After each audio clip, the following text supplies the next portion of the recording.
So तुमचा locker विषयी निर्णय झालाय तर? एवढा वेळ नाहीये आमच्याकडे डिस्कस करायला. सो जे काही आहे ते आपण पटकन करून टाकूया का? म्हणजे पैसे आणि दागिने तुम्ही लवकरात लवकर आमच्या ताब्यात देऊन टाका ना. का? काही खास कारण? नाही, असं खास काही कारण नाहीये. तुम्ही सांगा तसं आम्ही करू. आणि त्यासाठी जो काही वेळ लागेल तो लागू देत. पण का वेळ लागणार आहे एवढा सर? नाही म्हणजे पासवर्ड तुम्हाला मिळालेला आहे, सगळे डिटेल्स मिळालेले आहेत, मग फक्त फॉर्मॅलिटीज पूर्ण करायच्यात ना आता. हे बघा, ते सगळं आम्ही करणारच आहोत. सर, आम्ही सगळ्यांनी मिळून हा निर्णय घेतलाय. तसं असं तर ठीक आहे. तुम्ही हा फॉर्म जरा भरून द्या. आता हा फॉर्म कशाला? This is absolutely waste of time. आपण टाइमपास करतो इकडे उगाच. सगळे प्रोसिजर झालेत ना. एक लॉकर उघडण्यासाठी एवढं सगळं करायची काय गरज आहे? एक्सक्यूज मी मॅडम, तुम्ही जरा शांत राहता का? मला माझं काम करू द्या. तुम्हाला लॉकर मधल्या सगळ्या गोष्टी हव्यात ना? मोनिका, तू जरा शांत राहशील का? मी करते ना फॉर्मॅलिटीज. मी फिल करते फॉर्म.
काय झालं असेल रे तिकडे मोन? तुला राहत नाहीये ना? हो रे. हे सगळं घडवून आणायला तू मेहनत घेतली होती. खरं म्हणजे तू तिथे असायला हवा होतास. काय करणार तिथे आपण जाऊन? ताई आहे, विक्रांत आहे, उगाच गोंधळ नाही. मला आता कसं वाटतं माहिती का? ते वातावरणात एक काळोखी येते बघ, मळप दाटून येऊन, आणि मग पाऊस चालू होतो. रिप रिप रिप रिप रिप रिप. एक कुंद वातावरण होतं, एकदम निगेटिव्ह वाटतं. आणि मग असं अचानक सूर्याचा एक किरण जमिनीवर येऊन पडतो, तेव्हा जसं वाटतं ना, तेव्हा ते तसं वाटतं. कळलं कळलं. कविराज, तुमच्या क्लासमध्ये मराठीचा तास नाही चाललाय. वादळ आहे बरोबर, विसरू नका. तिथे ते कधी येऊ शकतं, भयंकर आहे ते. याच्या आधी प्रत्येक वेळेला ते आलेलं आहे. नाही रे, पैसे दिले की जाईल ते वादळ. तेव्हा दिले पण असतील पैसे. हा, म्हणजे राजन आणि मोनिकानी काही नवीन अट टाकली नसेल तर. हो, ते आहे.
माझ्या आयुष्याचा प्रश्नच मिटला. भरपूर पैशांची सोय झाली आहे, भरपूर दागिने मिळालेत मला. राजन, सॉरी, पण मला नाही वाटत मी तुला फार काळ एंटरटेन करू शकेल.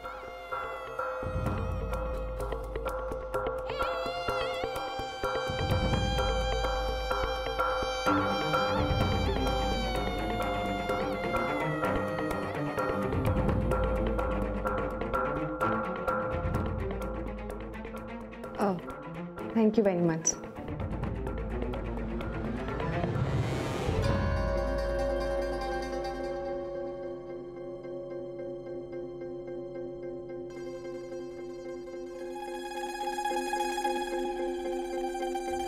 Thank you sir.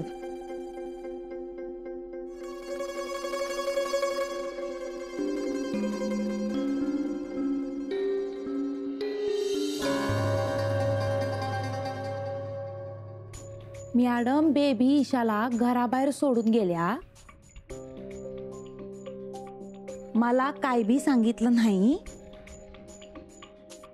आणि नंतर माझ्यावर असा आळ आणला की म्या तिला कोंडून दाराला कुलूप लावून गेले.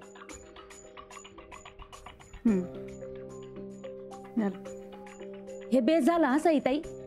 तुम्ही समजा लिहलं ना. आता मी हे विक्रांत साहेबांना देणार. पण हे सगळं असं लिहून ठेवावं असं का वाटलं तुला? अहो मला लई वाटत होतं असं करावं म्हणून, पण मला लिहता येत नाही ना. तुम्ही भेटलात ना, लई बरं झालं बघा. अहो मी इतके महिने मॅडम बरोबर काम करतेय, सारखं वाटायचं मॅडम लई चुकतायत. मला संशय बी यायचा त्यांचा, पण काय करणार, मॅडम हायतच तसल्या. त्यांच्या पायी मी पण लई वाईट कामं केली. जाऊ दे ग, आता या सगळ्याचा विचार करून काय उपयोग आहे? पण त्रास तो होतो ना डोक्याला. पण आता तुम्ही हे लिहिलंय ना, हे मी विक्रांत साहेबांना देणार. त्यांना त्यांच्या डायव्होर्सच्या केसमध्ये उपयोग होईल बघा याचा. शक्यता आहे.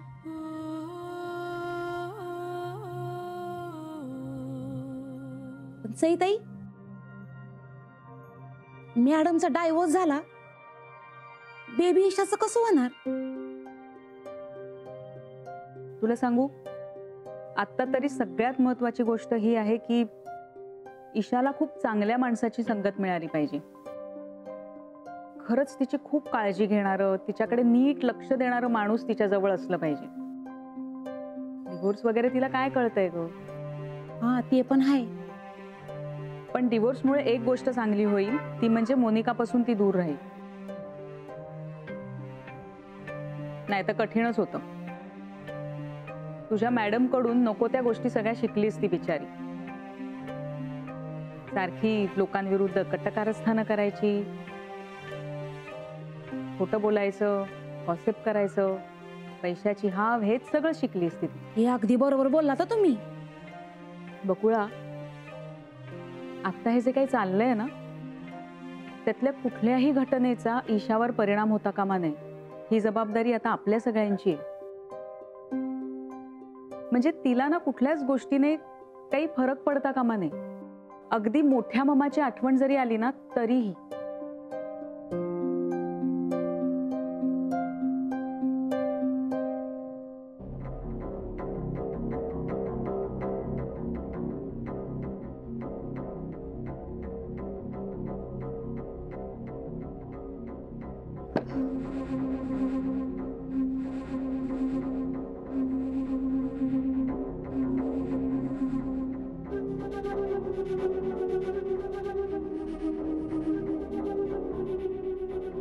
फायनली झालं एकदाच.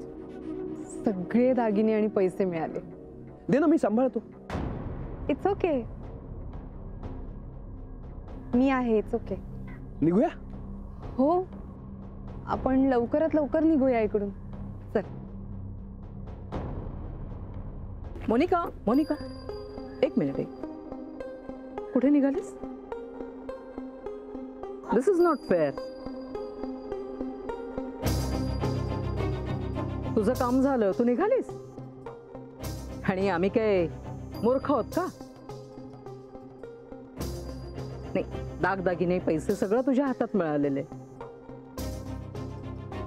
डिवोर्स पेपरवर सही कोण करणार? आय सॉरी, मी विसरले. द्या डिवोर्स पेपर्स.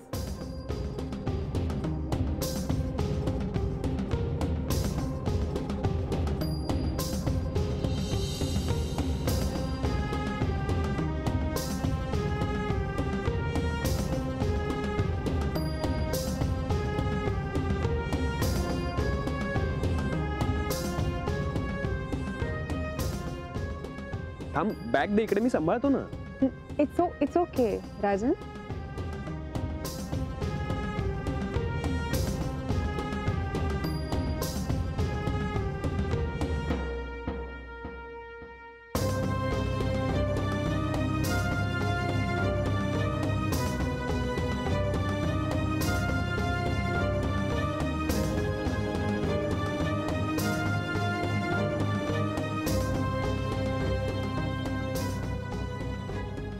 थँक्स.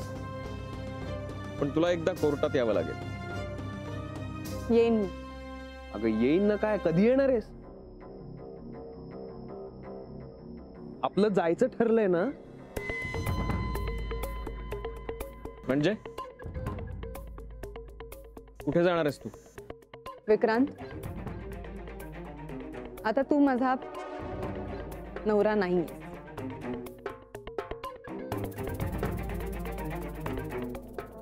राजन, आपण लवकरात लवकर निघूया. You all also enjoy and let me also enjoy. आत्या, तुम्ही सुद्धा. It's a very sorry statement. आम्ही अतिशय निष्ठेने काम करणारी माणसं आहोत. त्यामुळे तुला जे एन्जॉय वाटतं ना,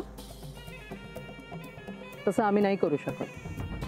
हो, so better you enjoy your on life. Rajan, निघूया. चला.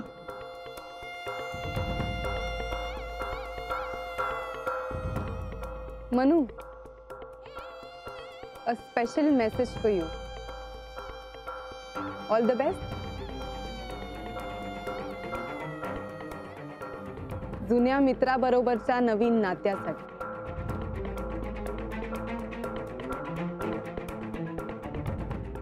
All the best.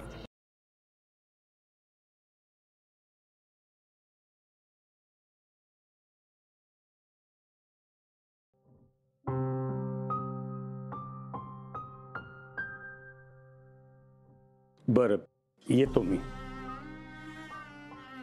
येतो कुठे? गावाला जातो. नाही नाही नाही, अहो नाही नाही नाही, कुठे जायचं ना तुम्ही? हे तुमचंच घर आहे. बसा बस नको. बसा बसा, माझं ऐका तुम्ही. बस बस.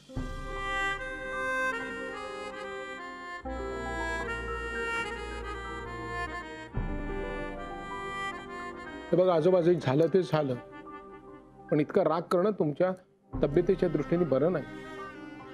तुमच्या मागे आजी आहेत, लक्षात घ्या. त्यांचा फोन पण आला होता. त्या म्हणत होत्या की त्यांना जास्त चिडचिड करू देऊ नका. बघ. हे सगळं बघायला ती माझ्याबरोबर आली नाही ते बरंच झालं.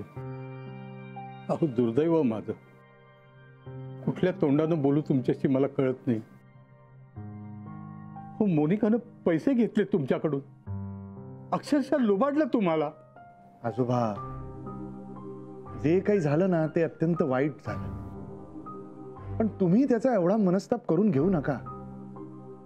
आणि आमच्या मनात तुमच्याविषयी काहीही किलमिश नाहीये. उलट आम्हाला सगळ्यांना असं वाटतं की तुम्ही आमच्या सोबत राहावं इथे. हा म्हणतो ते अगदी बरोबर आहे. तुम्ही कुठेही जाऊ नका. हे घर आता आमच्या नातीचं नाही.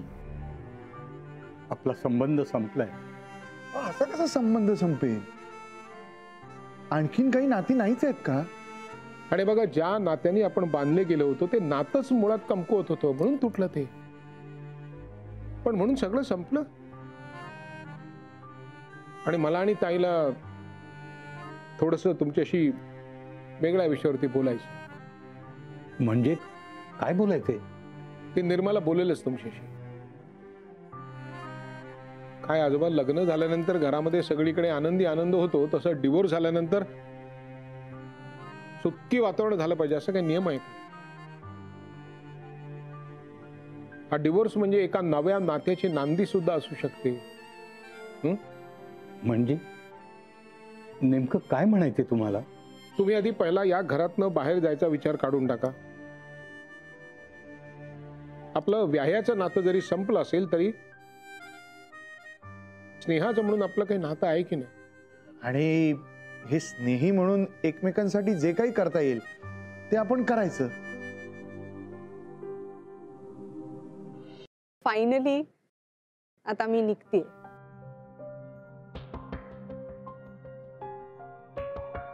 तुम्ही फ्री बर्ड आहात आता. भाषण नकोय. तुझा निरोप समारंभ करून तुला हार तुरे दिलेले नाहीयेत हे लक्षात ठेव. आणि आपला व्यवहार आता पूर्ण झालाय. सो आय होप तू आता खुश आहेस. सगळं माझ्या मनासारखं झालंय. So definitely I am happy.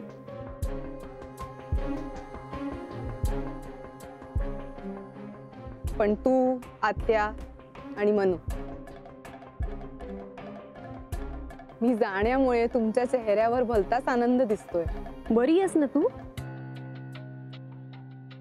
इथे कोणाच्या चेहऱ्यावर आनंद दिसतोय तुला? तुलसी, जाऊ दे. मनिका, आमच्या आनंदाचं काय ते आम्ही बघू.